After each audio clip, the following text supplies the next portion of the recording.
Most women know their hormones are declining. What most women don't know is what those hormones are actually doing. Far beyond reproduction. Estrogen protects the brain. Progesterone stabilizes your nervous system. Testosterone drives your drive in every sense of the word. When they decline, it's not just hot flashes. It's full system biological shift. And today, we map exactly what is happening inside your body. Let's get going.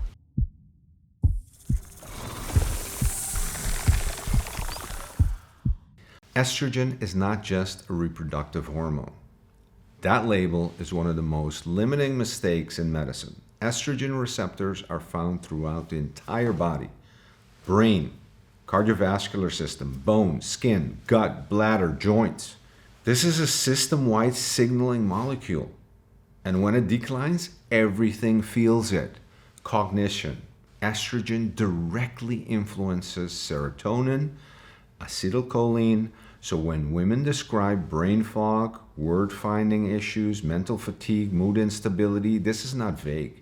This is neurochemistry changing in real time. Cardiovascular system changes. Arterial flexibility, endothelial function. Before menopause, women have significantly lower cardiovascular risk than men. They're protected. After menopause, that advantage disappears. And the timeline tracks almost perfectly with estrogen decline. Bone density. Estrogen suppresses osteoclast activity, the cells that break down bone. When estrogen drops, bone resorption accelerates. Women can lose up to 20% of bone density within 5 to 7 years of postmenopause. In the metabolism, estrogen regulates insulin sensitivity, fat distribution, energy partitioning. When estrogen declines, fat storage shifts to the abdomen. Metabolic efficiency decreases. This is critical. This is not a problem with discipline. This is a signaling problem. When we look at progesterone, progesterone is the hormone most women don't realize they've lost until they hear what it does. Progesterone is your neurological stabilizer. It binds to GABA receptors, the same receptors targeted by anti-anxiety medication. It promotes deep sleep, reduces cortisol reactivity, lowers inflammation, creates a sense of calm in the brain level. Here's the critical timeline. Progesterone begins declining in the late 30s, often years before estrogen significantly shifts, which explains why so many women experience anxiety, poor sleep, emotional volatility long before menopause. And they are told everything looks fine. It's not physiological. It's physiological. There's an important clinical distinction. Not all progesterone is the same. In the Women's Health Initiative, women were given medroxyprogesterone acetate, a synthetic progestin. This is not biological progesterone, bioidentical. It does not bind to the same receptors. It does not provide the same neurological benefits. It does not replicate the same physiology. This distinction alone changes outcomes. When we look at testosterone, yes, testosterone.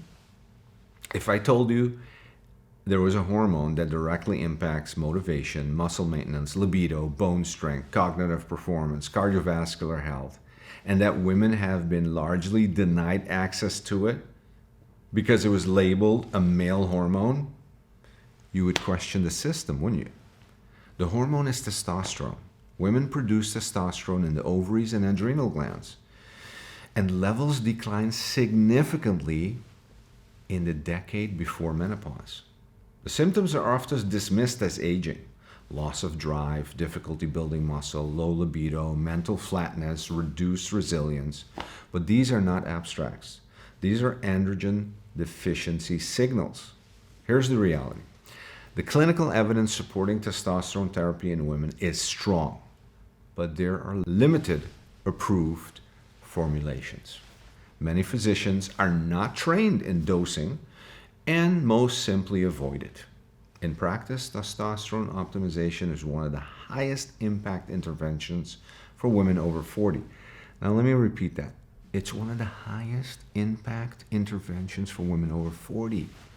The outcomes are consistent: improved energy, better body composition, increased cognitive clarity, restoration of drive and motivation. Here's the core critical mistake. Hormones are treated in isolation, but hormones do not function in isolation. They function as an integrated system. Examples: estrogen and progesterone must be balanced. Testosterone interacts with cortisol. Thyroid determines cellular responsiveness. Insulin resistance disrupts the entire system. So when medicine says your estrogen is fine or your thyroid is normal, this is an incorrect assessment. Optimization requires understanding that the entire hormone ecosystem, not just one number. So it's a complete system that we need to look at. It's a complete person we need to look at. If this gave you back language for something you've been feeling, that's the whole point. Because once you understand the system, you can start to change it. In the next episode, episode 3, we go into metabolism. Why your body changes in your 40s. Why eating less and training more stopped working.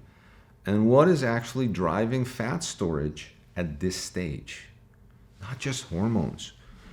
It's mechanism. Subscribe so episode 3 comes straight to you. And if this resonates, like the video. It helps more women find this information. Thank you, and see you next.